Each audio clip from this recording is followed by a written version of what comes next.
Halo pemirsa, Anda menyaksikan Sinpo Dunia dengan sejumlah informasi dari mancanegara. Bersama saya Ayu Pratiwi, inilah Sinpo Dunia selengkapnya.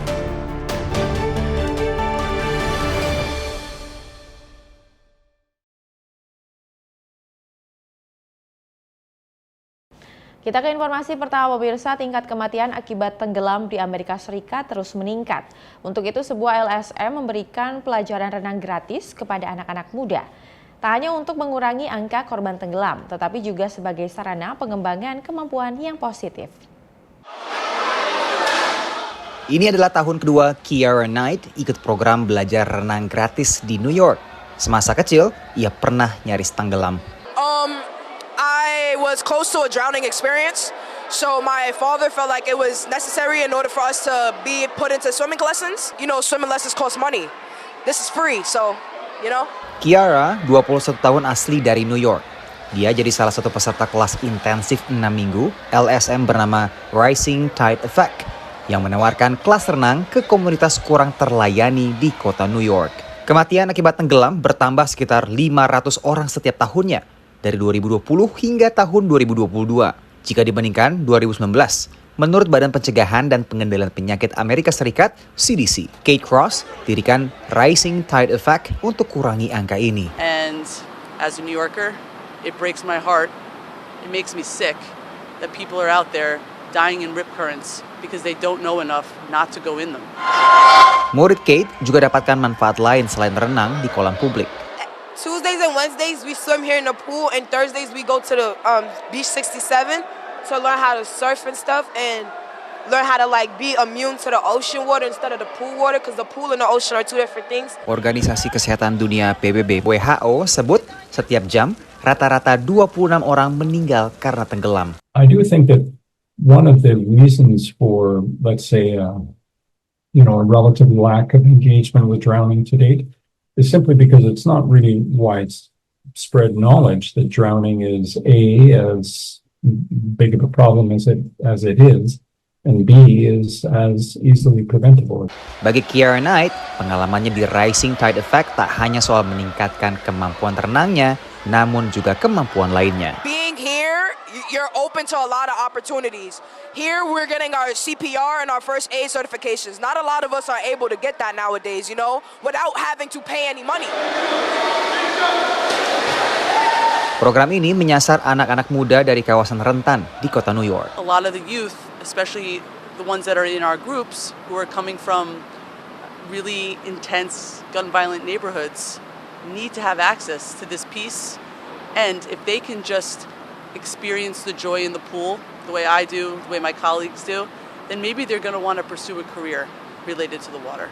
Berdasarkan data dari Pusat Pengendalian dan Pencegahan Penyakit Amerika Serikat CDC menyebut penyebab kematian utama dari anak-anak usia 1-4 tahun adalah tenggelam. Sementara data dari USA Swimming Foundation menyebutkan bahwa rata-rata anak-anak yang berasal dari kalangan ekonomi ke bawah tidak memiliki kemampuan untuk bisa berenang. Dari Queens di kota New York, saya Randy Wicaksana, VOA. Pemirsa, di tengah inflasi, mayoritas bisnis limusin dan mobil sewa berpengemudi lainnya di Amerika Serikat dirundung rugi. Tapi bisnis milik diaspora Indonesia justru mendulang untung. Berikut informasinya. Dari rumah mereka, pasangan Erna Widayati asal Yogyakarta dan Patrick Mathesons asal Belgia menjalankan Time Advantage Limo, layanan kendaraan bisnis dan formal lengkap dengan pengemudi bersetelan jas. Perusahaan ini melayani kawasan sekitar Washington DC, Maryland, Virginia, dan West Virginia, termasuk Pennsylvania. Limousine itu ya, di sini dinyatakan itu kendaraan yang panjang. Jadi itu sebetulnya itu mobil biasa dibelah, terus ditambah di stretch. We have limousine, we have limo bus, we have van, and we have a regular business car, and then the sedan. Dengan mengantongi 23 perizinan dari negara bagian Maryland dan federal, Time Advantage mulai beroperasi 2011 dengan hanya 2 sedan. Kini mereka punya armada, lengkap dengan limo panjang. Walau servis limo identik dengan pesta, Erna dan Patrick cukup disiplin kepada penumpang. Karena regulation itu very ketat ya, very strict ya. Jadi kita nggak bisa ada yang open we don't do that. Karena resiko kecelakaan atau itu lebih tinggi. Kita senang yang safe and fun, you know. Klien pun beragam, termasuk pangkalan militer dan perusahaan besar. Itu kira-kira 40% dari bisnis kita adalah private school. Saat ini Time Advantage memiliki 12 kendaraan pemirsa. Mungkin yang paling terkenal ini adalah Stretch Limo, tapi sebetulnya ada yang lebih populer lagi pemirsa, yaitu Limo Bus. Nah, Limo Bus ini bisa muat 14 orang pemirsa. Yuk kita lihat dalamnya kayak apa.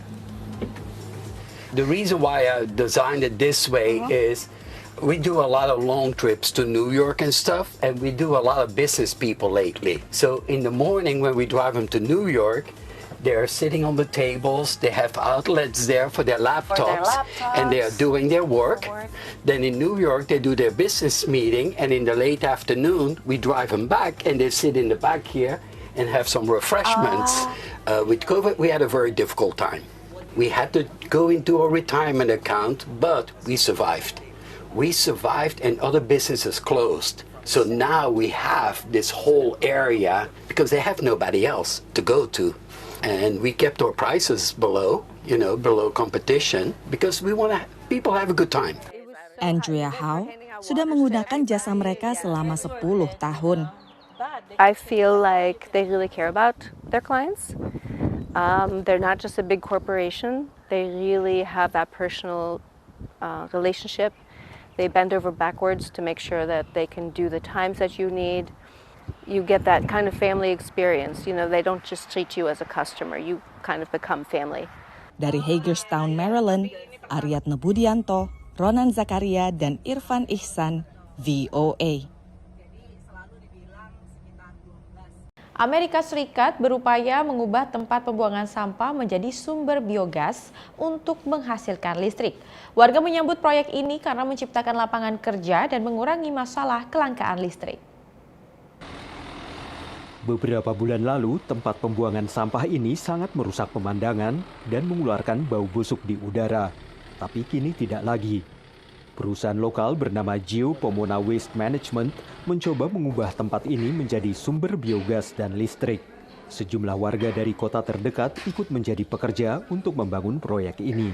Project ino iri kundibatsira zvikuru nekuti semugari wemunyika ino yeZimbabwe ndiri kukwanisawo kuti ndiwane basa, ndiri kushanda, ndiri kukwanisawo kuchengeta mhuri yangu kuburikidza neproject inoyi.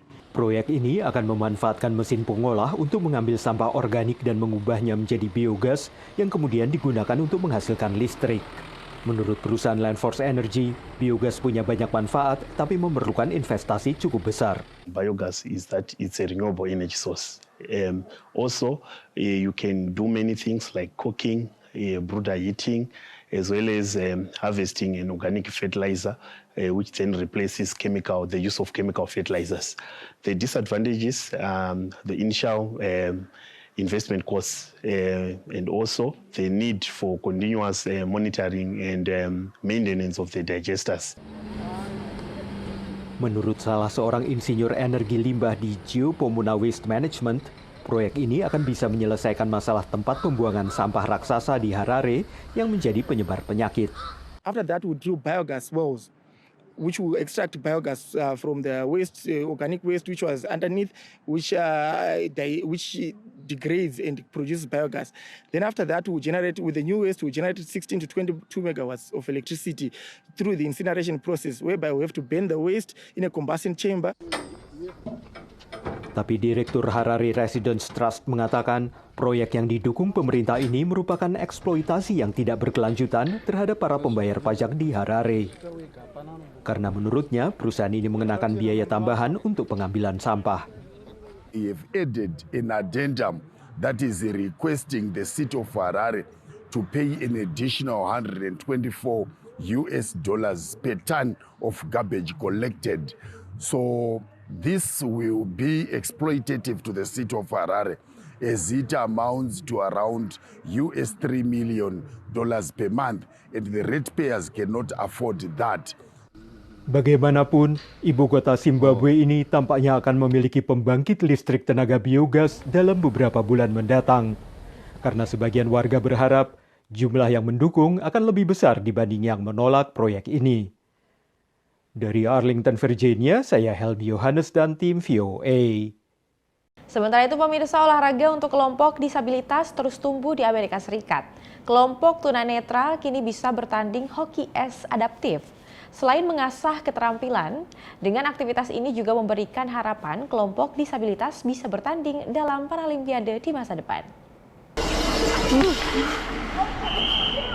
I found out about the league when my mom was looking into sports for me when she found out that in school I was doing very bad in gym class.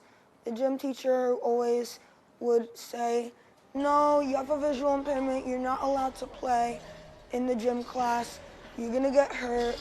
Tapi, pertama kali mencoba sepatu roda, dia ketakutan. My mom literally had to drag me onto the ice and then I realized, oh, it's not that bad.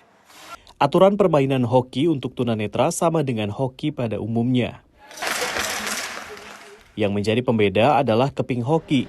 Selain lebih besar, keping tunanetra memiliki suara. This is a normal size regulation puck. This is a puck for blind hockey. This puck has no sound. This has 8 ball bearings in it, so they not only hear it slide on the ice, but they hear it rattling around. Tim ini punya pemain pemula. Just give it a try, and it's really fun. You just gotta take a risk. Hingga atlet nasional. Seperti atlet judo ini yang sudah mewakili Amerika di Paralimpiade dan kini menekuni hoki.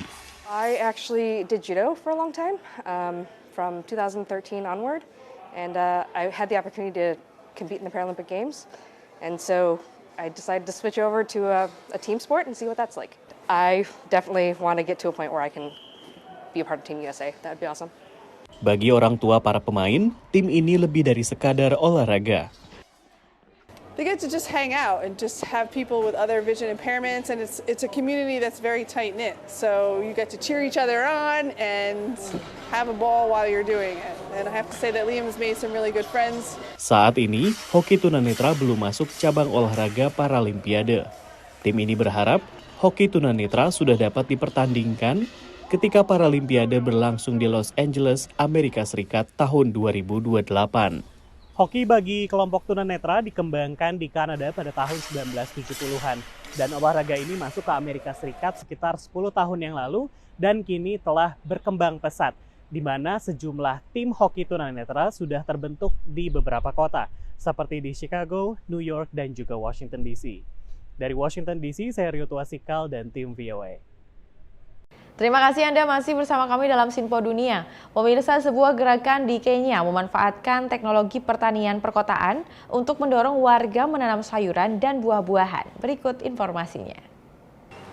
Di Rumah Sakit Mama Lucy Kibaki di pinggiran timur Nairobi, Gregory Kimani merawat tanaman di Seki Shamba atau pertanian kota, yakni sebuah inisiatif pertanian perkotaan organik. Tujuannya adalah meningkatkan produksi pangan di wilayah perkotaan untuk memerangi kelaparan dan kekurangan gizi. Menurut Gregory, ia ingin mempromosikan pertanian di daerah perkotaan dan inisiatifnya ini menjadi pusat informasi dan sumber daya yang membantu mewujudkan hal itu. We are sensitizing urban communities. We are sensitizing individuals who have households, who have a space as little as a balcony, that you can have a small vertical garden and you can produce food. This is going to cushion your family and yourself from the adverse economic effects of buying food. Lebih dari separuh populasi dunia kini tinggal di perkotaan dan tren ini diproyeksi akan terus berlanjut hingga 70% pada tahun 2050 menurut data Bank Dunia.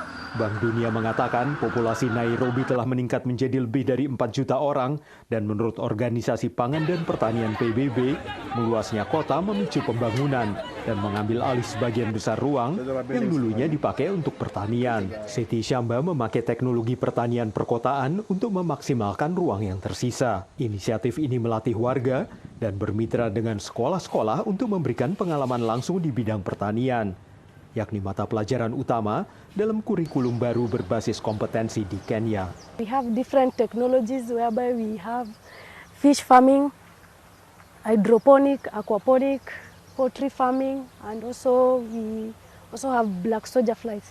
Lalat-lalat tersebut berguna untuk mengurai sampah organik dan membuat pakan ternak. Petugas medis kota Charlotte Changira menerapkan metode pertanian kota yang memungkinkannya menanam 6 jenis sayuran sekaligus. You don't need a lot of space, you don't need extra manure or extra land. So they grow at the same time, you get the harvest and they regrow. It's very, I think it's the best decision I've made this year, basically, in terms of food. Dan saat kota-kota di Afrika terus berkembang, Gregory berharap bisa melihat kota-kota tersebut tetap hijau. My vision is to see that every building in this great city of Nairobi and other cities in Africa, they are very green, very lush, and through that we are able to fight climate change, make our cities sustainable, and also feed the growing population. Siti Shamba merupakan salah satu tempat yang dikunjungi oleh Raja Inggris Charles III saat ia berkunjung ke Kenya bulan November lalu. Menurut Gregory, keberlanjutan model pertanian perkotaan ini terletak pada daur ulang, penggunaan kembali, dan pengurangan bahan yang digunakan sehingga tidak menyisakan sampah. Dari Arlington, Virginia, saya Helmi Yohanes dan tim VOA. Sementara itu pemirsa, 2 pengelana asal Amerika Serikat dan Inggris mengendarai sepeda motor ke jantung Ukraina yang sedang dilanda perang dengan Rusia. Penjelajahan 7.000 km ini mereka sebut sebagai perjalanan kemanusiaan untuk membangkitkan kesadaran dan menggalang dana bagi anak-anak korban perang. Ini adalah Pamir, stasiun radar era Uni Soviet yang sudah ditinggalkan di pegunungan Carpathian di Ukraina yang terletak pada ketinggian 1.565 meter.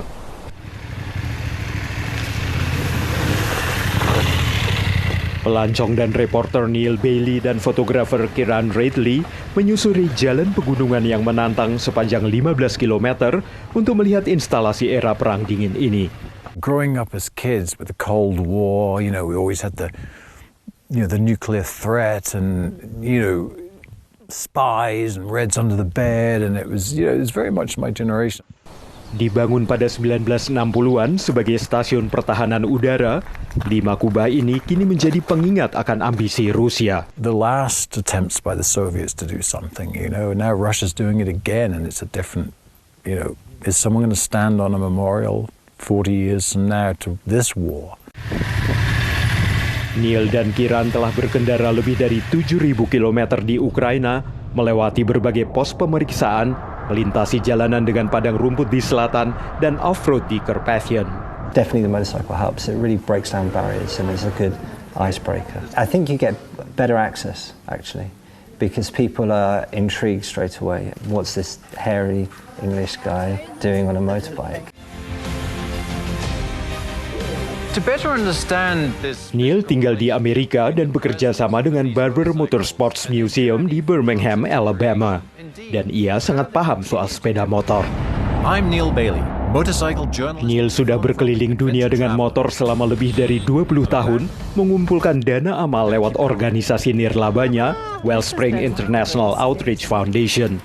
Dan Ukraina adalah negara ke-56 yang ia kunjungi dengan motor. These experiences have allowed us to see something completely different. I wasn't watching this on social media and the news before I came.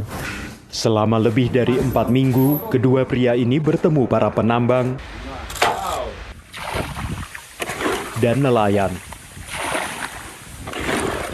Mereka mengunjungi trek balapan dan trek sepeda motor yang dibom di Bucha. Mereka bertemu petani di dekat Odessa dan tentara yang menjalani rehabilitasi di dekat Lviv. Mereka berbicara dengan anak-anak yang mendapat perlindungan di sebuah biara. dan bertemu pasien di rumah sakit anak. Ukraine's quite a special place, I think, and the people really shine through.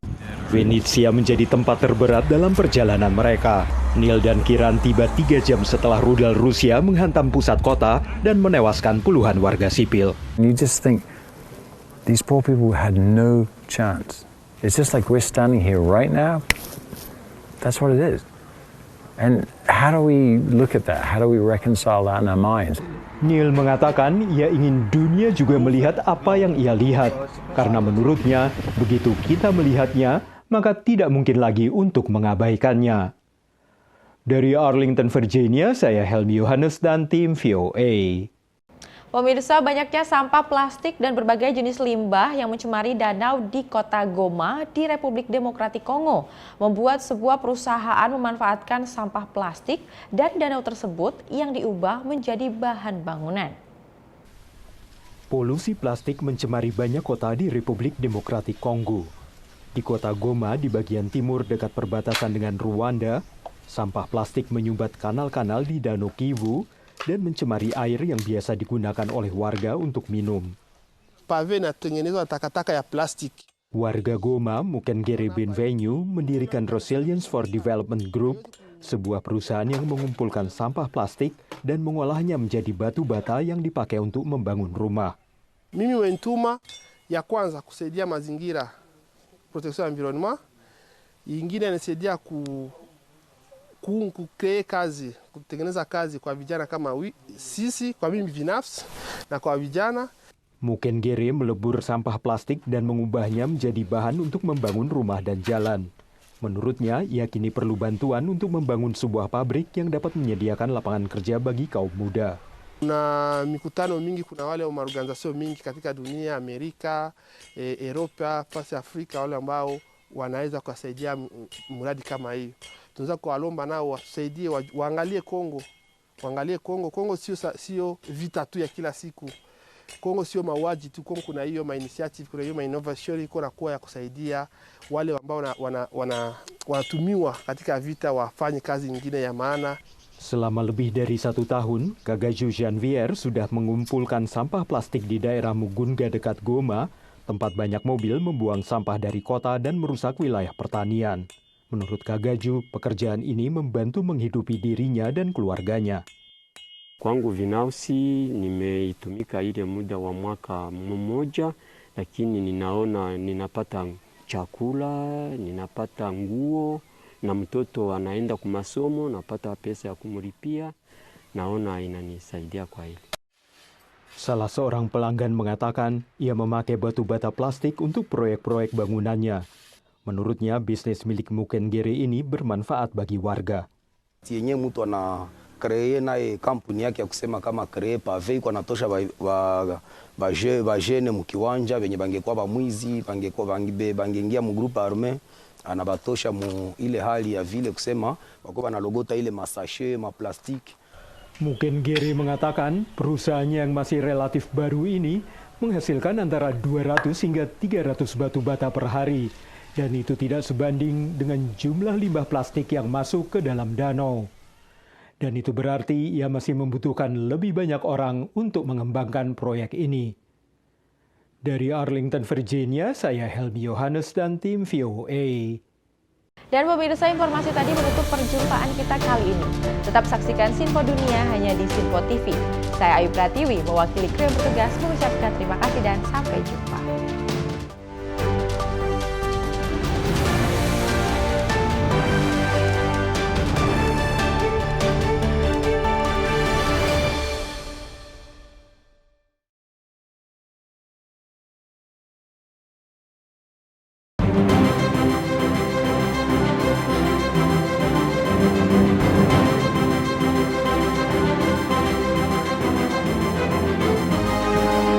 Simple TV, News, Sport, Entertainment.